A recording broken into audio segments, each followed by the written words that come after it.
A warning before we begin. This podcast is explicit in every way, and this episode contains racial and homophobic slurs. It's the night of the 2016 MTV VMAs. Rihanna just walked away with the Big Video Vanguard of the Year award. She's someone I've been in love with since I was 22 years old. Oh, gosh. Wait, wasn't this the same night Drake went in for a kiss? Yeah, and Rihanna dodged that mug.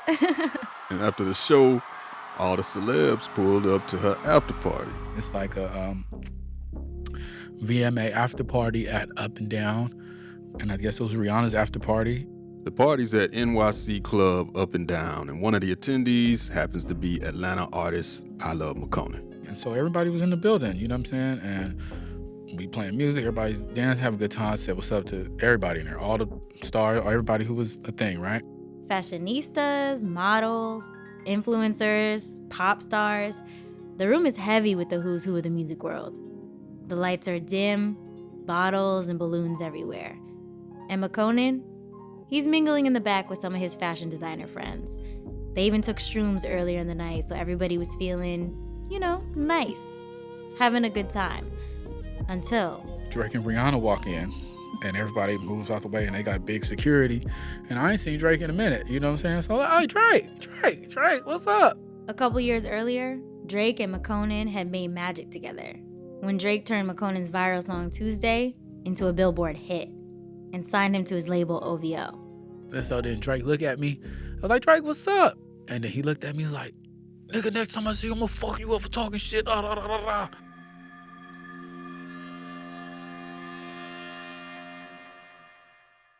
Although Drake and Makonnen had officially severed ties months before, it had been a while since they'd seen each other face to face. But Makonnen still didn't have any reason to think that there was any love lost. Whole security, everybody looking like, you know what I mean? They seeing Drake is like disgruntled. He about to, so they all looking like, what's the target? And they see Makonnen and they're like, huh? Everybody just kind of look confused. Like, I don't know, you know what I mean? That ain't no muscle to go and beat down type shit. Like, bro, look, chill. So they just kind of walked on, and then, I just felt like a lot of, like weird energy, because Rihanna kind of looked at me and was like, what the fuck? Like, nigga, this is my night up in this bitch. What the fuck are y'all doing? And I was just like, look, I don't know. I'm going to just get up out of here. With these type of vibes, Makonnen realizes it's about time to go. He starts making his way to the exit. I don't know what's going on. I'm just going to go ahead and leave, because even everybody was, what you do to Drake? What you do? I'm like, I just said what's up. You know what I mean? I don't know what's going on. So I was like, all right, let me get out here. So then as I'm walking out the club, I see other OVO dudes, and they like, Makonnen, what's up, bro? What's up? I'm like, bro, I don't know what's up. Y'all tell me what's up. Your man's just chomped me down saying, you know what I'm saying? He gonna fuck me up next time you see me. So I'm out, because I don't, you know what I mean? I'm not trying to cause no problems up in here at this little nice, queer-friendly establishment. You know what I'm saying? So I'm a dip. And so I dipped. And then, I tweeted out and like, yo, like, I don't know what it's about. And then one of his assistants from one of his little fan sites said, you should take that down because this and that. And I'm like, how? What are we saying, y'all? It's like, I don't have no communication with y'all, right? And then when I see y'all in public, it's like, y'all want beef. And I'm like, I don't have no beef with you. So what is the beef about? What is the beef about? This question has followed Makonnen for years, and just about anybody who witnessed Makonnen's rise has speculated about his fallout with Drake. It always felt deeper than just two rappers on the outs. I feel like there's a strong perception that the reason that relationship fizzled, Was because I was gay? Yeah. Yeah, I don't think that's the case, because me and him wasn't talking before that. You know what I mean? Now, Makonnen wasn't out at the time, but the way he anticipates the question, it speaks volumes. He's heard it a million different times, a million different ways. And even though it shouldn't matter, the real question is why hip-hop cares so much in the first place. Maybe nothing is more clearly defined by rap than the fragility of black masculinity and the perceived threat to masculinity that queerness poses. I'm Rodney Carmichael. I'm Sydney Madden, And from NPR Music, this is Louder Than a Riot, where we confront the double standard that's become the standard. On every episode this season, we tackle one unwritten rule of hip-hop that affects the most marginalized among us and holds the entire culture back. And one that a new generation of rap refuses to stand for. Just as McConan was making it cool to get emo in the trap, the industry turned its back on him. So we're lifting the veil on the story of I Love McConan and grappling with the ways his presence brought out rap's worst behavior. This is nervous. I'm nervous. You nervous? Yeah. Why you nervous? You know, this is a lot of conversations and thoughts I've had in my own head, you know, that I've yet to, I guess, express in public. On this episode, rule number 6, real niggas go hard. Pause. No homo.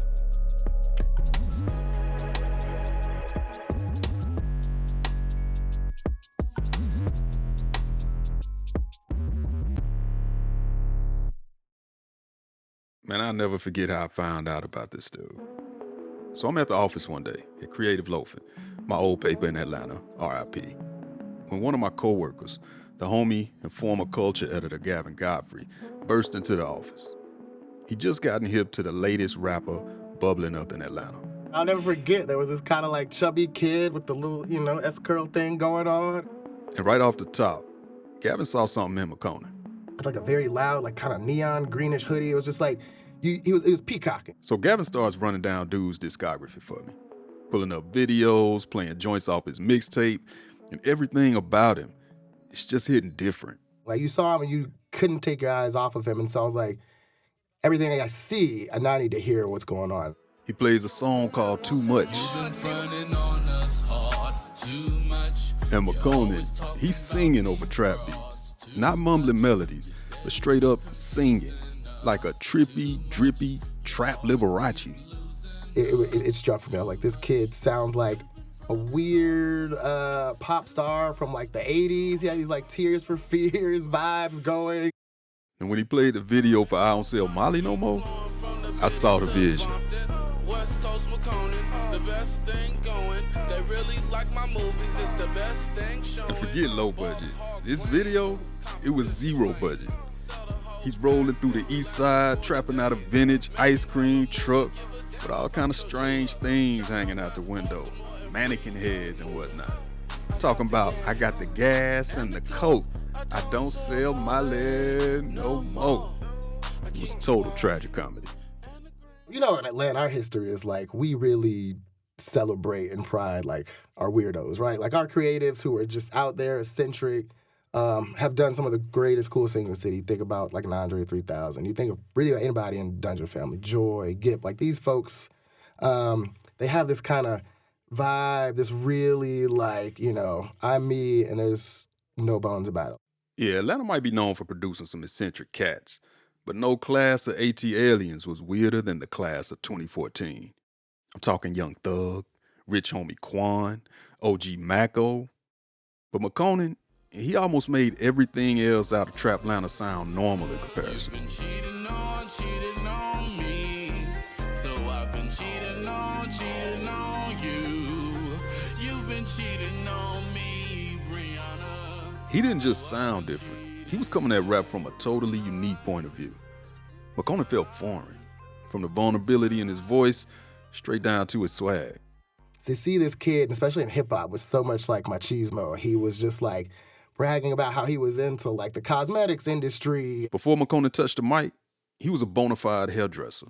He grew up with a beautician for a mom and would practice his skills on mannequin heads, dyeing their hair in rainbow colors for fun. And it was while he was at beauty school that he stumbled into music. So some of the students at the school were doing music. And so they let me sort of like tag along and learn under them. And one of the guys, Eddie Hollywood, was like a real trap star, you know what I'm saying?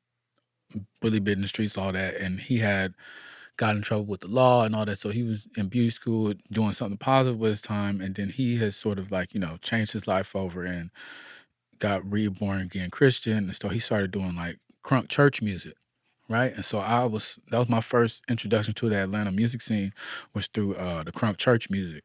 And so this was like praising God, having gospel music message behind it, but in the trap style. McConan started producing beats in his bedroom, using an old BR-1180 and a keyboard, just messing around. A lot of my first early songs were just jokes, you know what I mean? Just jokey, like trolling songs where I'm just in there just doing a whole radio show by myself. Like my mom would be at work from like 8 to 4. I'd be in there from like 11 to 3 and just going just silly, right? And just saying all type of stuff and listen back to it and it's like, oh my God, this is so stupid. Nobody ever gonna hear it, didn't delete it. When he first started, he was just producing beats. And then I was like, oh, these are good. I'm like, why don't you let me sing to your, some of your songs? That's McConaughey's mom and first collaborator, Cosmic. She'd been a musician back in the day, so she helped him out with recording and even hopped on some of his early joints. So because my mom started helping me really work on my real songs, to where she started teaching me how to songwrite and all that. In a sense, he really learned on his own, but I taught him some fundamentals. He really wanted to produce for others. He's very good at arranging and coming up with different parts. He has a very good ear, and he's good keyboardist. But it was McConaughey's voice that really set him apart. Oh, I thought it was awesome. I thought his voice, it was different, because when you're coming from a gospel, R&B, and the way that he was singing, I was like, And, McConaughey is genius in the way that he uses his voice because he knows how to hit all the notes, but he will slide off a note. It's his own special way of doing, where it almost sounds off key, but then it works.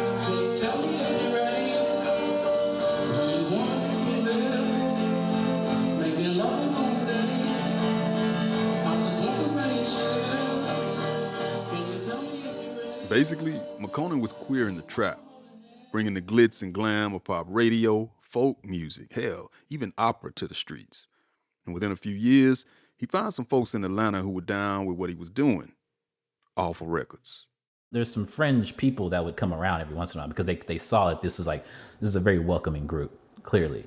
That's Father, the founder of Awful Records, a whole slew of young cats who took psychedelics like McConaughey, threw parties, and made some of the weirdest, hardest ATL hip-hop this side of Outkast.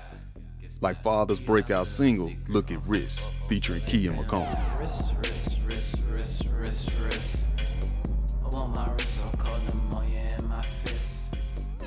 Like, some of us in the crew are also very, understand, like moon, space, stars, and like, so he kind of was, into that group of like, just extended thought, so there was members of crew that he could melt with like that. So it was, just free thought, no judgment.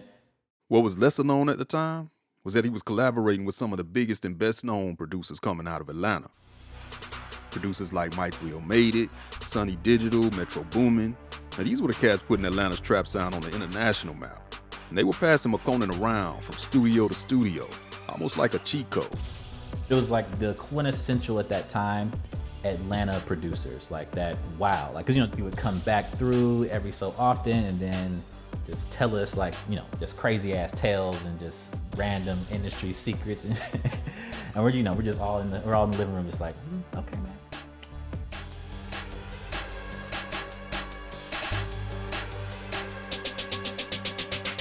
Even though he was making a name for himself and moving fluidly between the city's mainstream and other ground scenes, McConaughey was still struggling to break big in Atlanta. By 2014, he was on the verge of giving up. Then one night while he was at Mike Will's studio with the duo Ray Shrimmer and some more industry cats, a song just flowed right out of him. I end up, freestyling Tuesday right there because it was like Monday night. It turned into Tuesday morning. And I'm like, we got the little clubhouse, little clubhouse. My guy's out in the clubhouse shit. I'm like, hey, little cloud going up on Tuesday. And it just started, I started going with it. And I said, girl, and just made the whole little song right there on the spot. Got the club going up on the Tuesday. Got your girl in the cut and she Tuesday. Club going up on the Tuesday. Got your girl in the cut and she Tuesday. Club going up. When he dropped Tuesday on SoundCloud in the summer of 2014, the song was so addictive it caught fire quick. It took off. You know what I mean? It was really going crazy to where it's like it's a local legend and everybody who on the ends is hearing it. Man, Tuesday was so Atlanta off jump. Because here's the thing about the trap capital. Everybody's got a side hustle. It ain't just the doughboys and the dancers. Even the real estate agents got a trap mentality. Everybody's fueling the underground economy, one way or another. One person's work week is somebody else's weekend, and the party don't end. Like Atlanta, we know how to party, right? And I feel like we can find an excuse to turn any day into an event. And I think Tuesday really got at that. But I think it was also, weirdly, I remember hearing it was a good nod to like service industry people in Atlanta who actually their weekend is a Monday or a Tuesday. So they felt like seen for the first time. But I also think it was just like, Makonnen, again, is such this weird kind of oddball guy. So it makes sense that it's like, I party on a Tuesday. Like, why not get crunk, on a school night rather than like the weekend? Because like that just seems like something so weird that like I should probably embrace that, right? So I was becoming like local, you know what I'm saying? You a champ here, you got the song, it's dope, it's real, it's authentic. Like we really coming out on the Tuesday now. Like it's really a movement for the community. You know what I'm saying? Like this shit is really hitting us. We really living this one. And so Atlanta just started, just going. We just started having the best time. Like every week on Edgewood and all that, wherever at, we just having a great time. Makonnen had been on the bubble in Atlanta for a minute, just waiting his turn. But now that he had a club banger in his back pocket, it felt like he was about to blow. And then like Wiz Khalifa and them started playing it. And like, it started to get in the industry and people was playing it. And then somebody texted me, or I got a tweet, and it was like, Drake and Makonnen fire. And I was like, bro, Drake and Makonnen, that would be fire, huh? And then I saw the next tweet, and it was like, from OVO Sound, it was like, have a wonderful Tuesday. And it was like, Drake, Oliver Makonnen, Remix Tuesday. And so I was like, oh shit. And so I started playing it, and my friends pulled out their cameras, and they reacted, and I was like, like, no, like, what? Like, what the fuck? This is Drake. This is crazy. God, this is crazy. What the fuck? There's no way this is real right now. This 2B camera, this. Squad going up. Nobody flipping packs now. I just did 3 in a row. Them shows is back to back to back now. Now understand, this was the era of the Drake feature. You knew you were out of here when Drake hopped on your joint. And Atlanta cats were already basking in it. He giving Migos their first breakout hit when he jumped on Versace a year earlier. Versace, Medusa head on me like I'm Illuminati. He done the same for an artist on the come up named Future when he hopped on Tony Montana.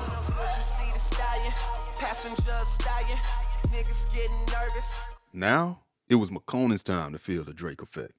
It was amazing. I was so happy, and I was like, "Damn, I got to get in touch with them." Like, you know what I mean? Like Drake, like I ain't never even talked to him about this, but it's like he done blessed me with the verse. Now, song going crazy, and now like shit, my stock done went up like overnight. With Drake on the first verse, Tuesday went from an Atlanta thing to a national thing. Makonnen was popping up everywhere. Power 106 with Jay Cruz and Just Incredible. Liftoff, Power 106, Cruz and Creddy. That's right. Makonnen is on the liftoff. The Tonight Show with Jimmy Fallon. I love Makonnen. The Roots. We'll be right back, everybody. Even Nardwuar. Who are you? I love Makonnen. Makonnen, welcome. The song was doing numbers. It climbed to number 12 on Billboard's Hot 100. And when Makonnen officially met Drake for the first time, he finally felt like he was on the inside. And Drake saw Makonnen as more than just a one-off, too. By September that same year, OVO signed Makonnen to a single deal, and they re-released his EP under the label. Now, this was a different story. This would be the part where he launches into superstardom. But this ain't that story. Because after his signing, it felt like all the hype behind Makonnen just came to a standstill. There's probably a lot of stuff we don't know, but I remember it wasn't in a moment. It was more just like, where's the music? Again, Gavin Godfrey. I was sitting there waiting for the music, and it became clear to me. I was like, damn, did they just want Tuesday? So I thought, okay, if Makonnen, if you could actually just sit him down, take that hustle, give him the resources that an OVO and Warner Brothers or whoever it was at the time could provide, you could really, really tap in and make him this superstar that people were saying that he could have been, and that didn't happen. He was just kind of sitting there, and I always thought that was really weird. Like something had to have been up if they weren't trying to come up with the next Tuesday. You know what I mean? Just like Gavin, I was fiending for another hit of Makonnen too. So where was the music?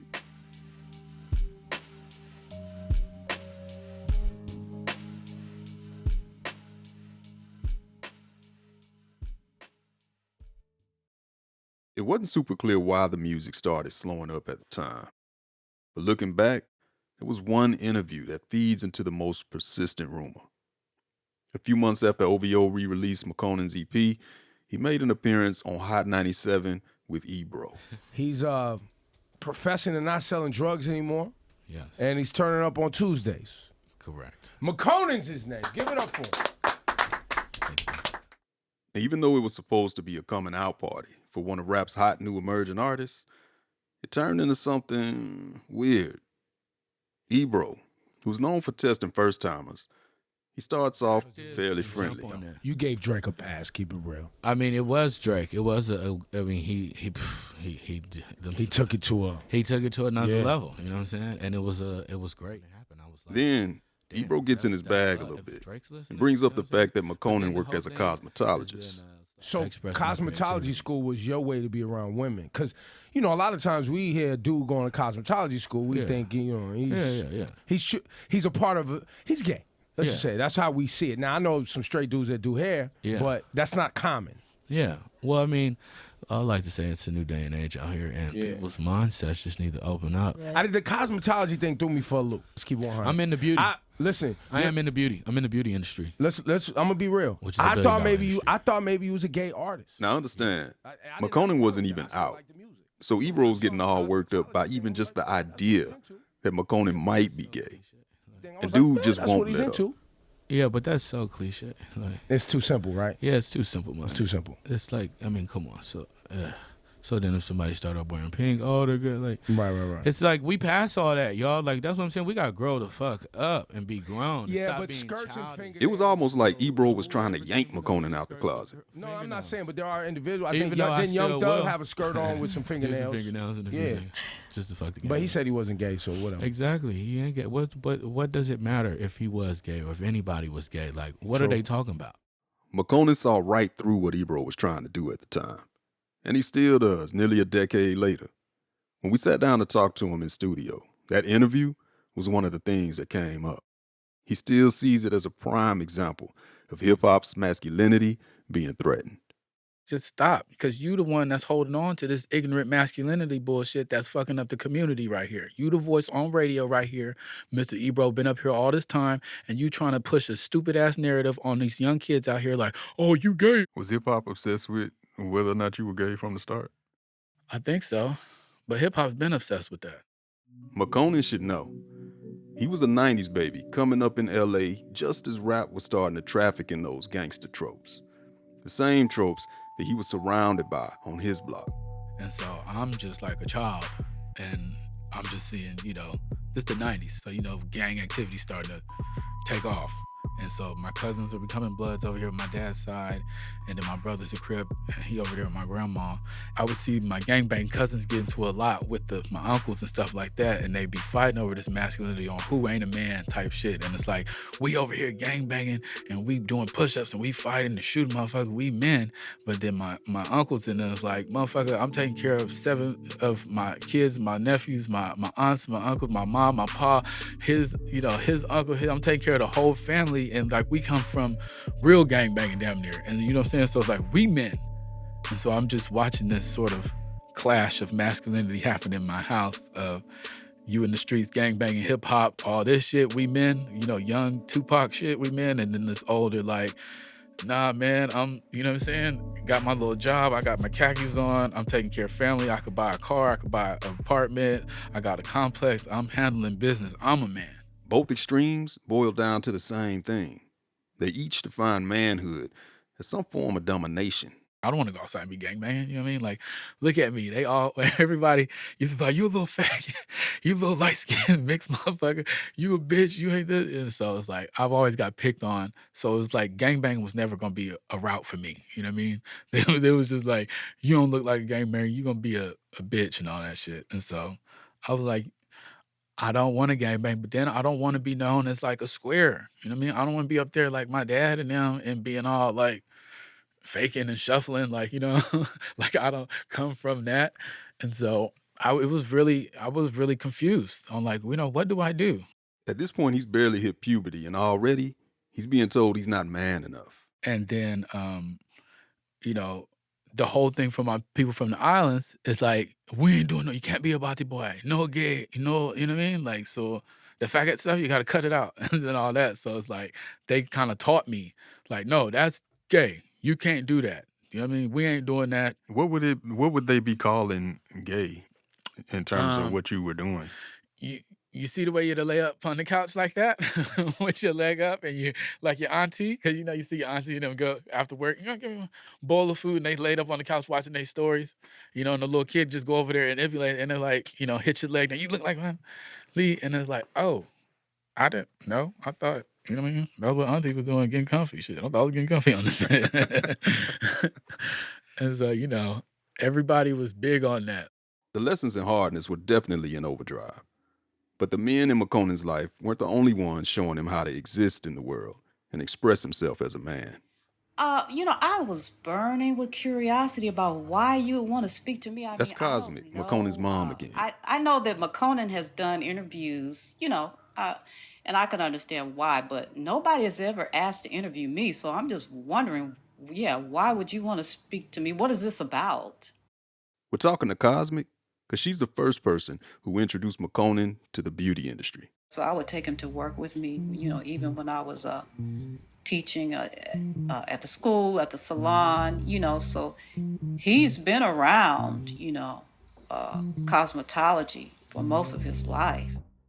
Cosmetology, the same industry Ebro would call him out for being a part of. But this was also the place where he learned how to counterbalance all the mess he was picking up from the men in his life. Oh man, I learned everything about beauty from my mom. I found that beauty is in the eye of the beholder, and beauty is not what everybody sees. I just saw a lot of caring, nurturing, loving, you know what I'm saying, and support. Again, that gave him an audience too to perform, I guess. Because of people, loved him. Like I said, he's very friendly and expressive. And so, these are the type of characters that you find in the beauty business. I mean, very expressive character. Everybody is a star in the beauty business. Even though we are creating, stars, we're grooming them, we're helping people with their self-esteem. So he grew up in that culture, I guess you can say, where, we help one another to feel better. We tell stories, we do dance, we sing, you go to the salon or barbershop, you know what it's like. So, yeah, from very young age, he was there. And even then, that's when I started to see trans and gays and, lesbians and all these different orientations. And then I got to really be around them and, spend every day with them and learn them and, love them and be able to accept them. So it really resonated with me through a lot of different things in my life of the world, of being able to dial in into the beauty business and see that. I learned how to treat women. I learned how women act and how women are and why women, are the way they are. And it was really a full woman study, for me. Whatever internal tug of war Makonan was feeling between these different ways of being only intensified as he fell in love with hip-hop. That's when he started to realize keeping it real was mostly just an empty slogan. Once hip-hop entered the picture for you, how did that start to shape your views around what it meant to be a man or, what have you? Yeah, that's when it really got confusing, because it's like I'm thinking my gangbanging cousins them as men, you know what I mean? Because they go to jail and they came out and they still buffer, you know what I mean? And I'm like, damn, like, them men, And then when I'm seeing hip hop, I'm seeing a lot of people emulate the life and wear the thing and start having a look, but it's like I can tell like a lot of them ain't really from it because I've seen my family from it to like, I've seen the tragedy of it, and it's not all that glitzy the way everybody on there making it seem. Like it ain't fun to be running around red flagged up the way the videos be showing because it's like I'm seeing drive-bys in my neighborhood and stuff like that. And so as hip hop was coming in and like, yo, these the men, these the dudes, and I'm just like, I mean, I guess I don't know. I'm still a kid. Who am I to say what a man is? You know what I mean? And so I'm seeing my older brothers and them rock to the Jay-Z and all this stuff and be out here flossing and doing the whole, I got the car, I'm a man. I got the car, I got the girls, you know what I mean? All this. But then I would live, I would know these people, right? And so I would see my brothers and them and like the way it was like a facade. I'm not seeing no man stuff, you know what I mean? But I'm seeing that you quick to jump up and go out with your boys again to go hang out with the so-called men. But when you around the house, I'm not getting no man call. You over here calling me a faggot. You know what I'm saying? You dissing me because I'm, I guess, not as masculine or buff. Black masculinity has always been challenged because of white supremacy, right? And this sense that white supremacy feminizes black men, right? There's been this idea that, the performance of black men has to be uncut so that folks have not any questions about what black masculinity is, right? That's Mark Anthony Neal, a renowned academic and cultural critic whose writing on black music and pop culture deconstructs the ways we define manhood. But when we talk about masculinity or femininity, right, this is a social construct of what that is, right? So that's the clothes that we think men should wear, how men should talk, what kinds of language they use, how they walk. I mean, this is all stuff that's not coming directly from a biological effect, but specifically from young folks, babies, growing up to adulthood, reading the signs of gender and how they're supposed to act as a man, and playing out gender in that kind of context. This facade that McConan and Mark are talking about is one of the scales we use to measure ourselves within the culture. When you think about, legible, something that you can read, you can recognize it. And there's certain images that when we see them, we don't even have to process them because they're so legible to us. Now, the way Mark explains his concept of legibility is as simple as the difference between seeing a black man with a basketball versus seeing a black man with a violin. One image is so familiar you wouldn't even question it, whereas the other, it might give you pause for a second, just because it isn't the stereotypical image you might expect. And if you think about, hip-hop circa 2000, right, Jay's look, as what Diddy's look. We could go on and on, right? Ja Rule's look, right? Nas's look, right? They all look like they're hip-hop, right? Even as they're doing very different things, they're different skill sets. It is the look of hip-hop which allows it to be easy to be able to market them, right? And they take that basic image, right, that's so accessible to folks, that's so legible to folks, and then they build out different kinds of personas and sensibilities out of that. Part of keeping up the front of legibility was distancing yourself from anything that was seen as other. And the easiest way to prove you weren't gay was by being homophobic. I think when we talk about queerness broadly in the black community, but also in this case in hip-hop, it really has to do with optics. If black queer men or black trans men are too prominent and visible, it is a comment on the failure of black men, quote unquote, real strong heterosexual black men, and by extension, the black family, right, to produce men in that way. Hip hop took that kind of notion to a different kind of level by presenting to us these readily available images of not just masculinity, but hyper-masculinity. Yeah, if you're from a certain era of hip hop like me, you might remember how ingrained homophobia was in the music. I mean, it's almost hard to know where to begin. You could damn near play a game of pin to tail on the rapper blindfolded and still be guaranteed to land on flagrant offenders spread throughout the last several decades. All the way up his skirt because this is one faggot that I had to hurt. So no freak, flop, flow, fuck up a faggot. You'll be able to break a motherfucking table over the back of a couple of faggots and crack it in half. Only real. Yeah, I can't fuck with these niggas cause niggas is gay. All in my The irony of the prevalence of homophobia in hip hop is that rap is, how do I say it, Gay as hell? I mean, rappers were okay with hanging with the homies, making music in cramped studios overnight with the homies, rapping shirtless and sweaty on stage with the homies, basically spending every waking hour being intimate with the homies. They just didn't want the homie to be gay. It's a fear that says way more about the fragility of hypermasculinity than it says about the object of their fear. So despite rap's homoerotic tendencies, this was the no-homo era, when rappers like Cameron took distancing themselves from all things seemingly suspect to a whole new level of absurdity. Let me just say something. Are you gay? Not at all. Far Okay, from it. So, like, why do people feel like they need to keep reinforcing that over and over? I mean, it isn't about being gay. It's about saying something gay. For instance, my man Jim Jones said, I'm going to beat you with that till all the white stuff come out of it. That's wild homo told somebody else that. No homo, he ain't telling me that. You understand what I mean? That's a perfect example. This is crazy. I'm never gonna understand it. My thing is like, But this isn't even about being gay. This is about saying something this is gay. about letting someone know that you're not gay. Who cares, right? No, this is about saying gay things by accident. No homo. This isn't about a person really being gay. We know that they're not really gay. We are going to rock the mic next hour. Cam, That's thanks, a thanks good for rock the mic. That's a topic. good rock the mic. No homo. Have you? You see? Nah, rock the mic is homo. If you know what I'm saying. No, it's not. In a world where no homo is the default, association with anything seen as queer becomes suspect too. So when Ebro started questioning McConaughey's sexuality in that interview, it could put anyone affiliated with him in the line of fire, especially Drake. Drake is an artist who's always been challenged by these questions of authenticity. Again, Mark Anthony Neal. Because his style of rapping, his affect, obviously he got some bangers that folks say that's a hip hop record, right? But, most of the time he's doing this kind of weird singy, I'm not quite a singer, but I sing better than most rappers who try to sing.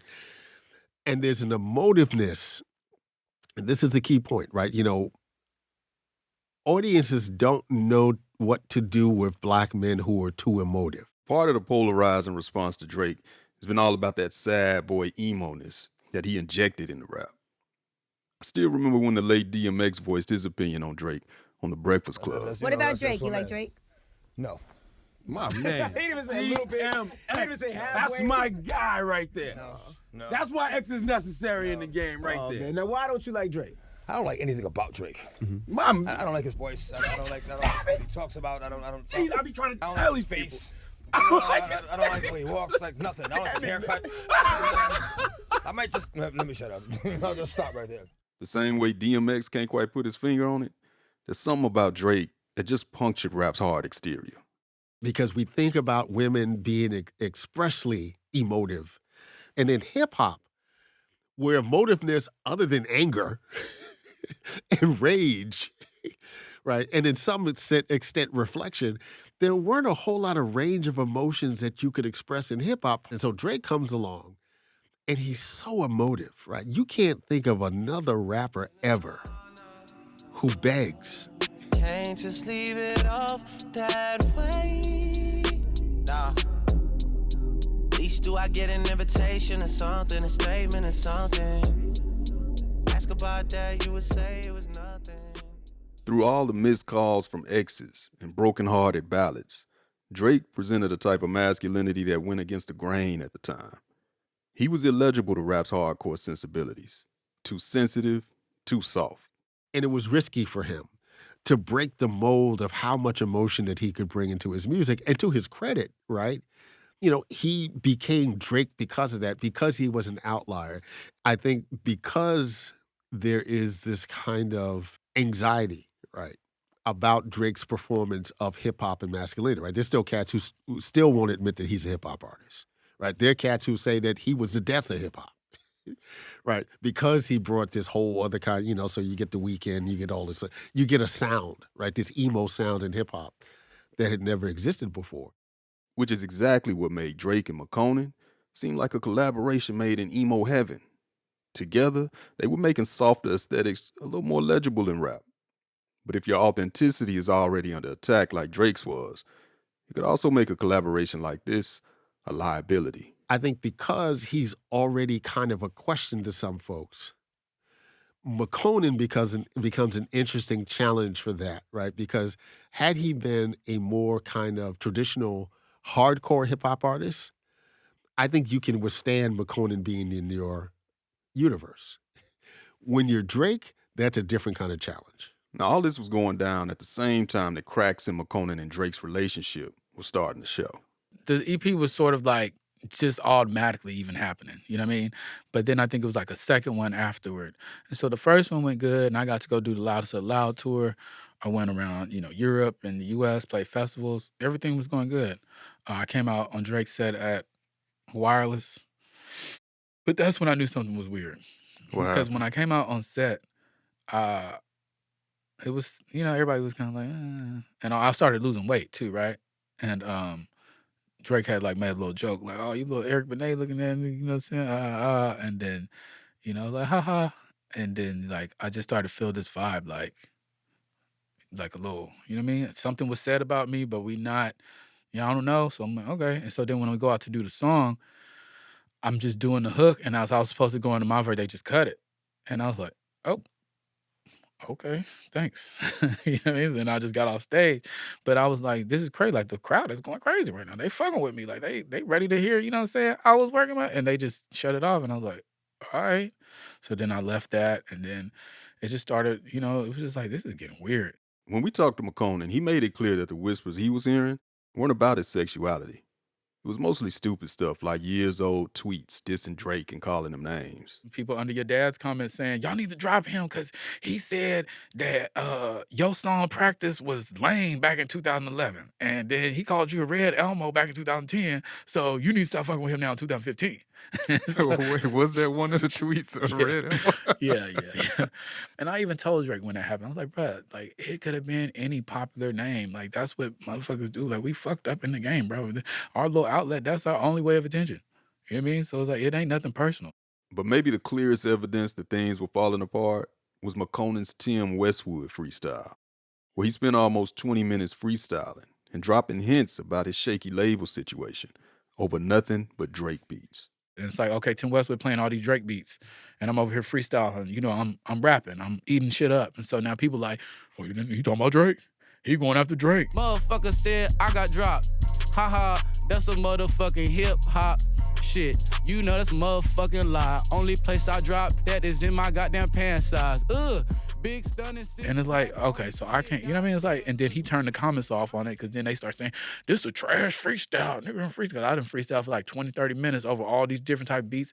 So everybody, and it's like, you going after Drake, you bit the hand that fed you and all this shit. And so I'm just like, okay, who do I talk? Where's my outlet to say this isn't what it is? And I was like, all right. And then I did my next EP, right? And nobody promoted it. Drake didn't put it on the thing, and it just felt like it was there. So I was like, I don't want to be over here. I know he said that he wanted to leave. And I was like, you want to leave? Why? It seemed like he wanted to leave. So I'm like, well, if that's what you want to do, go ahead and do it, But I know if you're in a situation where you're wanted and you're valued, and you're respected, you probably won't want to leave that situation. That's when I left and went to Portland and started doing all my internal stuff like that. And I was like, you know what? Maybe it's me. Maybe I need to come out and be honest with myself and all this other stuff. I'm expecting other people to be honest with me out here. And so maybe people looking at me like, you fraud, you fake, nigga. We know you gay and you ain't out. So I was like, all right, well, whatever. I'm going to go ahead and come out as gay and let's see what that do. And what did it do? It blew up. In early 2017, a few months after his move to Portland, McConan took to Twitter to say what was on his mind. We asked him to read those tweets. Someone said to me next time they see me, they was going to fuck me up. I said next time I see me, I'm going to love me up. As a fashion icon, I can't tell you about everybody else's closet. I can only tell you about mine, and it's time I come out. And since y'all love breaking news, here's some old news to break. I'm gay, and now I told you about my life. Maybe you can go live yours. Word about McConan's announcement spread fast. That shit went all over the news. And then, everybody started, packing their bags, trying to figure out how to make their exit. Because if bruh's gay, then I guess all y'all might be gay. I don't know. But then you saw the whole situation, the whole parting of the seas, where everybody was like, we was not in the club on Tuesday. We don't know nothing about Molly. Never heard of McConan. None of that. What you mean? When I came out as gay, everybody who I was working with, my whole community from Atlanta, not even just from Atlanta, because at the time, my Atlanta relationship got strained because they felt like, oh, you ran off with Drake and then you left the home team. So it's like, okay. But y'all know Atlanta, y'all know I'm being the realest Atlanta motherfucker in this game right now. Coming out as gay. And so it's just like, we all gonna be silent on that. Ain't nobody gonna really say shit. We gonna try to work with you because maybe that gay shit might work. You know what I mean? But we ain't really trying to, work with you. One group that had something to say was his one-time collaborators, the Migos. Teach me how to whip it. Teach me how to whip. In an interview with Rolling Stone, the group questioned McConan's credibility, calling it a contradiction that he could somehow rap about trapping and selling Molly while simultaneously being a gay man. According to McConan, no one from the label ever reached out privately either. When we reached out for this story, an OVO rep hit us with the no comment. They've never spoke to me or spoke on any of this stuff with me, so I just feel like OVO has been down with me since Tuesday. You know what I mean? Like, we ain't never really had no, let's do some shit with you, because it's, you know what I mean? I guess I'm just me from Atlanta, you know what I mean? I represent that. And I guess they only looking for a certain type of representation to be around. And so I guess it's the more harder thug, I go to jail type shit. I'm a thug motherfucker from Atlanta. I feel like they feel like that's what they can associate with. And then when they was trying to associate with me, it was like, I guess I am the thug motherfucker from Atlanta, all that, but I also am gay. And if you really know thug motherfuckers in Atlanta, you really know they're gay. I knew that this was going to piss everybody off more to make everybody happy. I knew that more people were going to leave me than run towards me. You know what I mean? And that's why I did it. You know what I mean? Because I was like, I can't handle this fake shit no more. The way McConan sees it, it's like rap's growth is stunning around some real archaic ideas of masculinity. And hip-hop, as a result, has been slow to evolve. It's like hip-hop's about to turn 50 years old. And so I was like, let's imagine if hip-hop was a person. And let's look at all the transitions that person went through and all that stuff. It's like, will we consider that a real motherfucker? Or will we consider that the fakest motherfucker around? Now we got babies out here. We got Lil Nas X and all these other the Lils again. We got a new group of Lils again and Lils that done grown into fathers and grandfathers. Y'all still ain't saying nothing. What's going on with hip hop? In the years since splitting from OVO, McConan's often written off as a one-hit wonder. But that's furthest from the truth. In a lot of ways, his influence is more present now than ever. The truth is he's become something of a cult hero for a lot of artists on the rise. His emotive sound cut a path for one of the biggest generational shifts in music, the rise of the SoundCloud era. From Lil Yachty I know you want this for life to Trippie Redd and Six Dogs to Juice WRLD. I still see your shadows in my room. The SoundCloud era gave us more of the feels than almost any in the genre's history. It was time for tears and turning up. These were artists who didn't abide by rap's static rules of masculinity. They rocked nail polish with their face tats and was likely to shop at Hot Topic as they were at Foot Locker. One of the torchbearers was the late emo rapper Lil Peep.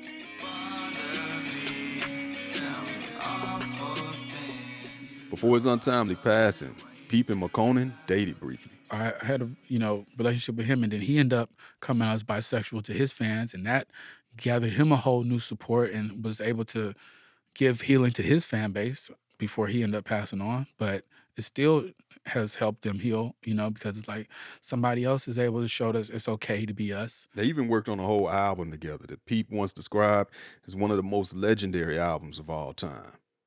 It still hadn't been officially released, but the single Sunlight on Your Skin, it gave a peek into their relationship.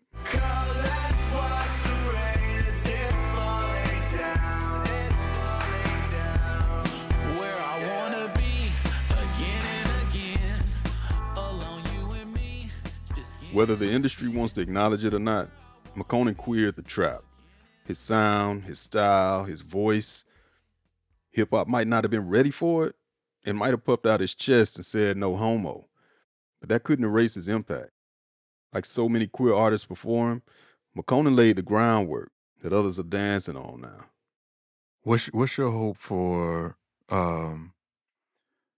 queer artists in hip hop in the future, and whether or not the culture and the industry has space for them? It's always had space. It's just been in the back.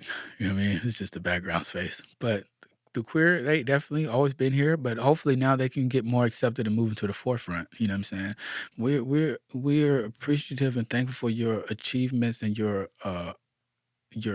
efforts that you provided to the hip hop culture, which allowed us to keep being diverse and keep thriving and accepting these new acts and new artists and these new groundbreaking things that we've been able to enjoy since then.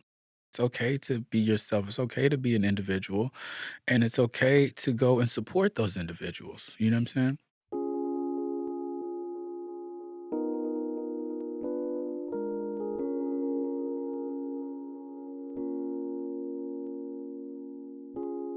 The biggest thing I walked away with after spending a couple of days with McConan is this. Dude's good. And I mean that in every sense of the word. The music he's making now, the life he's living in Portland, even the freedom that he clearly feels in his own skin. It's easy to write his story off as an OVO tragedy, but that's just a footnote in a career that didn't start with Drake and definitely didn't end after him. My name is McConan. I live out here now. I've been living here 5 years. I love Portland. I love the scene. I love all y'all creators out here.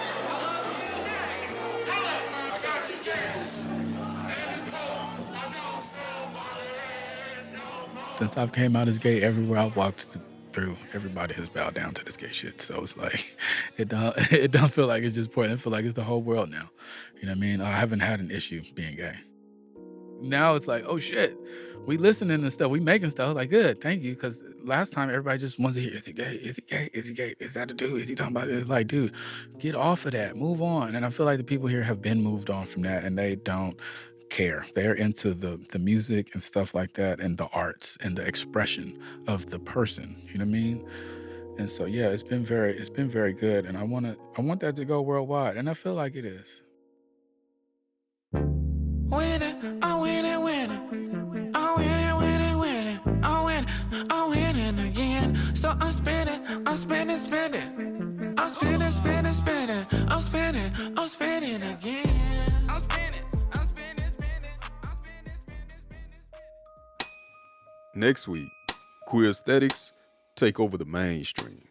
I had to let people know, like, no, I got my own career, I'm my own entity, I'm talented, and I'm gonna make this work. Saucy Santana takes us through rule number 7. It's on the next episode of Louder Than a Riot. Louder Than a Riot is hosted by me, Rodney Carmichael, and Sydney Madden. This episode was written by Rodney Carmichael and Mano Sundaresan. And it was produced by Mano Sundaresan. Our senior producer is Gabby Bulgarelli, and our producers are Sam J. Leeds and Mano Sundaresan. Our editor is Soraya Shockley, with additional editing by Sam J. Leeds. Our engineer is Gilly Moon. Our senior supervising producer is Cher Vincent. Our interns are Jose Sandoval, Teresa Shia, and Pilar Galvan. And the NPR execs are Keith Jenkins, Yolanda Sanguini, and Anya Grenman. Original theme by Casa Overall, remixed by Susie Analog. And the scoring for this episode was provided by Susie Analog, Ramteen Arablui, and Casa Overall. Our digital editor is Jacob Gans. Our fact checker is Candace Courtcamp. Like and subscribe to us, y'all. And if you have thoughts about this episode and you want to talk back, hit us up on Twitter. We're at Louder Than a Riot. And if you want to email us, it's louder@npr.org. From NPR Music, I'm Rodney Carmichael. And I'm Sydney Madden.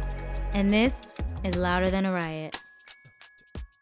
I made Tuesday at Mike's producer's house, Mars and the other ear drummers, and Ray Streamer was there, and they wasn't even fully formed yet. They was still, getting their foot and stuff. And I remember when they first met me too at that house, they came downstairs like I was Kanye West or somebody. And I was like, I don't know what Mike is telling motherfuckers out here, but y'all are goddamn acting a little too crazy for me. Like, bro, I barely got a quarter tank of gas outside. Y'all looking at me like I'm, somebody. How did they come downstairs? What did they They was like, oh, shit, McCall, bruh. Oh, man, like, yo, big fans, bruh. And I'm like, big fan? Like, I don't even have nothing out. Like, what's the people talking about? And he was like, no, Mike showed us this, Mike showed us that. And they just, spirit in their eyes was just so like, yeah. And then they was like, all right, McCall about to work. And they was like, all right, bet, we finna sit back here. And they just sat in the back and was just like, looking and like, oh, shit, he about to do it.